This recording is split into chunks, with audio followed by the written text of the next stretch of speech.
era el país convulsionado del año 30, en donde a nivel mundial se extendía el comunismo.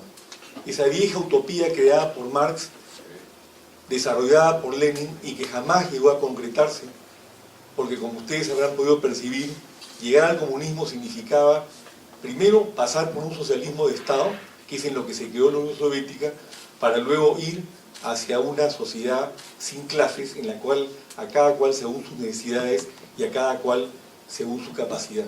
Esto no pasó nunca. Pero esa utopía se había extendido a través de las ligas comunistas en todo el mundo. En el Perú, en Latinoamérica, porque el APRA nace en México en 1924, Aya La Torre encabeza un movimiento que es próximo a una interpretación diferente de las ideas originales de Marx y que se traducen a través de las corrientes socialdemócratas en Europa.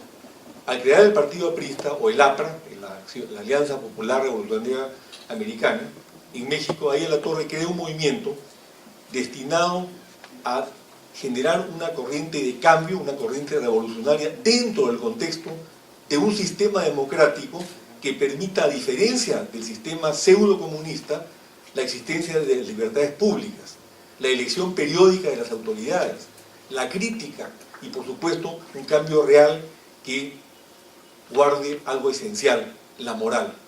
Como dice Lord Acton, el poder corrompe, pero el poder absoluto corrompe absolutamente. Estas son las ideas que inspiran a Aya La Torre a crear un movimiento continental que llegó a tener partidos apristas en Cuba, en Costa Rica, en Centroamérica, y un partido aprista en el Perú, que es el que finalmente quedó. En ese partido aprista se inserta Andrés Tausen en su adolescencia para luchar por estas ideas de justicia social. Y es así como sufre su primer destierro, que me desmienta mi hermana, cuando tenía 15 o 18 años, 19 años, muy joven, a Buenos Aires. Yo conocí a Andrés en Chiclayo, cuando Anel, mi hermana, lo miraba pronunciando un memorable discurso ahí en el parque, que es la Plaza de Armas de Chiclayo, y él se había dado cuenta que lo estaba mirando, porque luego, cuando subió a saludarlo, le dijo: Anel, ¿cómo estás? Y no la conocía. Entonces yo pensé que era algo medio sospechoso.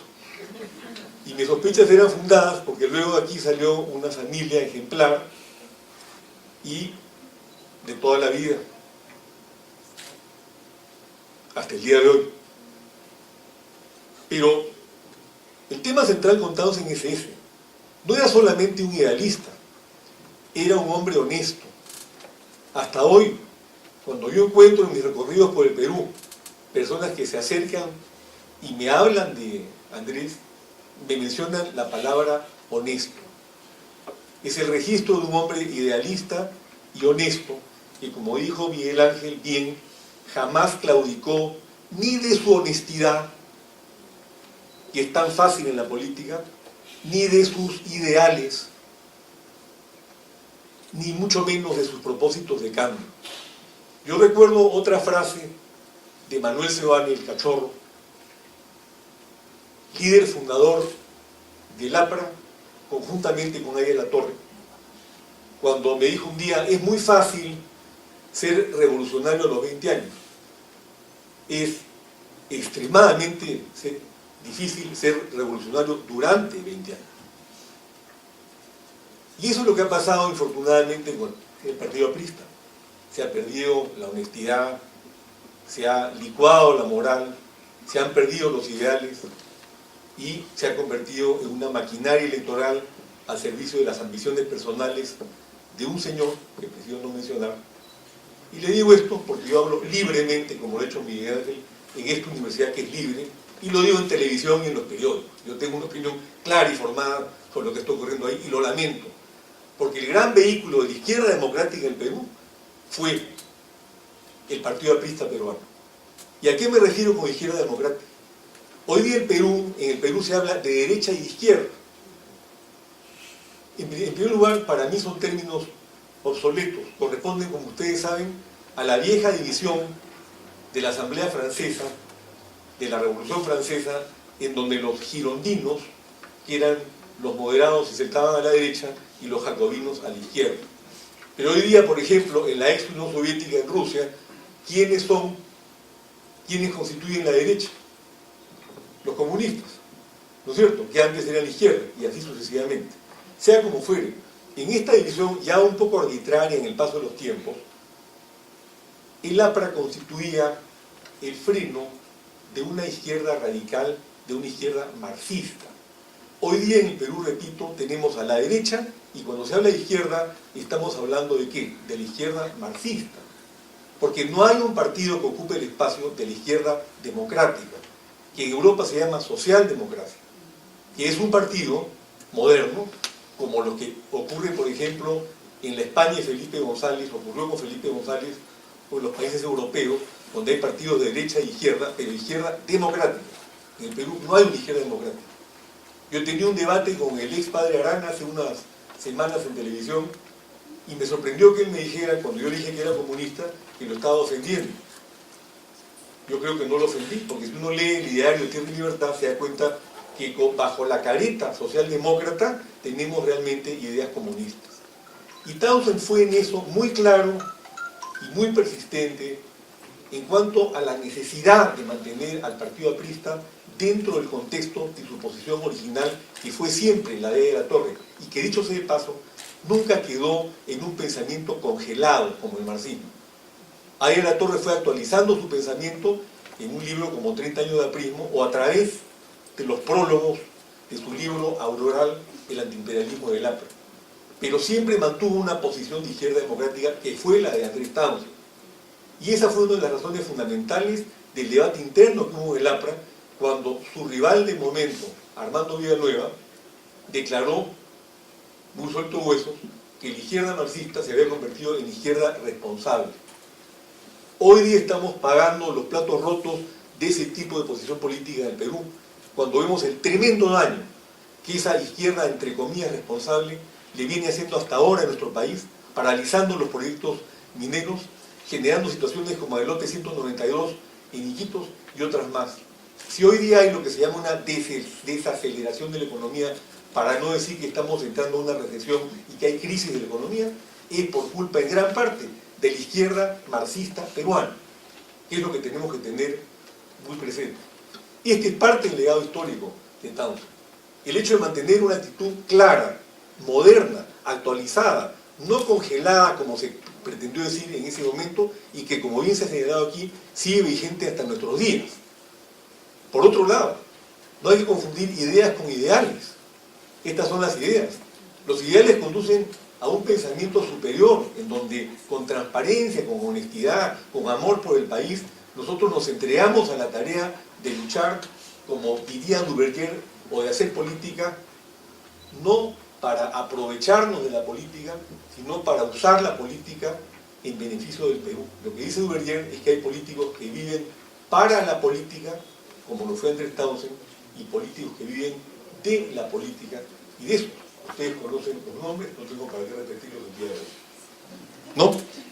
Entonces, hay otro elemento importante del pensamiento de Townsend, ya desarrollado acá por nuestro querido decano, en su pensamiento a nivel continental. Tal vez yo lo pueda resumir en un artículo que él publicó en una oportunidad donde hacía una ucronía, y él decía: ¿qué hubiera sido de nuestro destino como seres humanos si en lugar de existir los Estados Unidos de Norteamérica, hubieran existido los Estados Unidos de América Latina, y las 13 colonias norteamericanas hubieran permanecido como países separados que no se unían? Seríamos una gran potencia como Estados Unidos, ¿no es cierto? Pero desgraciadamente yo diría que por nuestra mentalidad hispana, y jugamos mucho al perro del hortelano también, pero en el buen sentido de la palabra, nosotros nos dividimos en muchos países, y estas divisiones, en gran medida artificiales como la de Perú y Bolivia, han generado que no nos constituyamos en esa gran potencia que avisora Townsend en la patria grande y en su pensamiento latinoamericanista, y que por supuesto intenta llevar a cabo a través de la fundación del Parlamento Latinoamericano, que si hoy tuviera los poderes que tiene, por ejemplo, el Parlamento Europeo, como bien se ha dicho aquí, sería realmente un elemento importantísimo para la integración de nuestros países, para un desarrollo común y, por supuesto, para el logro de objetivos comunes como la justicia social. Yo quiero, para terminar, porque entiendo que me estoy extendiendo, simplemente decirles lo siguiente: ustedes que emergen en la vida, traten de ser revolucionarios no por los próximos 20 años, sino por toda la vida.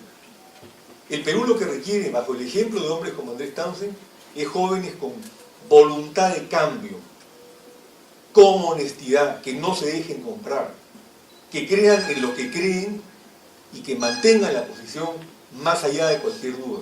Lo que necesitamos hoy día es eso en el Perú: moral, ideales y capacidad de trabajo. Todo lo cual viene del legado de hombres como Andrés Townsend.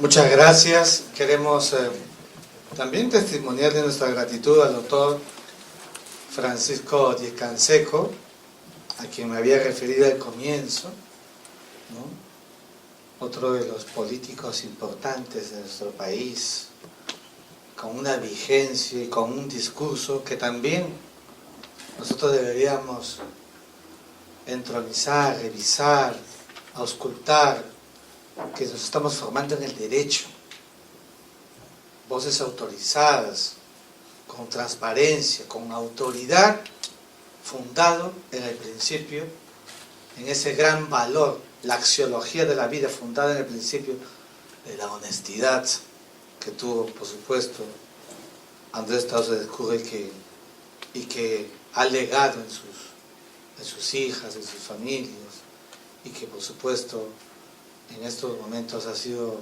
destacado notablemente por el doctor Francisco Díez Canseco, que cuando lo escuchaba recordaba la sumida que habíamos puesto de él. Es el presidente del Consejo por la Paz. Miren, en un mundo de guerras y conflictos, qué importante es la paz. Un día el padre Felipe MacGregor, en la Sociedad Peruana de Derecho Internacional, donde era miembro, el creador de la cultura de la paz en nuestro país, nos decía tanto, la paz, eso que las Naciones Unidas estableció en su artículo 1 y 2 como el objeto central, el mantenimiento de la paz.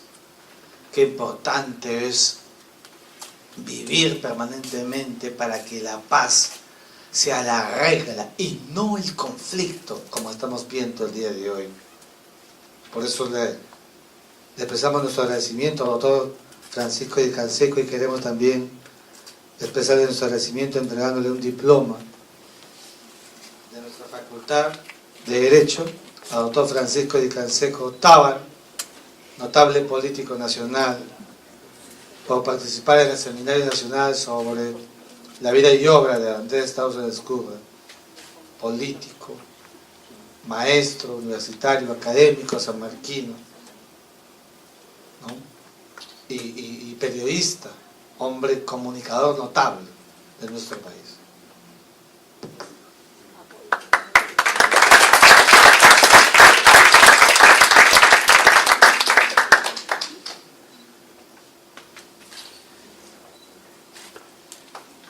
Hacerte entrega también de la revista de la facultad, invitarte como Anel para que escriban en nuestra revista, la revista DECIR, la revista de la Facultad de Derecho, Ciencia Política y Relaciones Internacionales.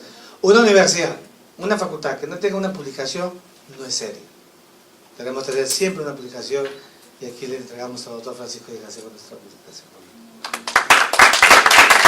Vamos a tomar una foto de estilo con la señora Anel Díez Canseco, con una foto. Vamos a tomar. Vamos, chicos. A ver.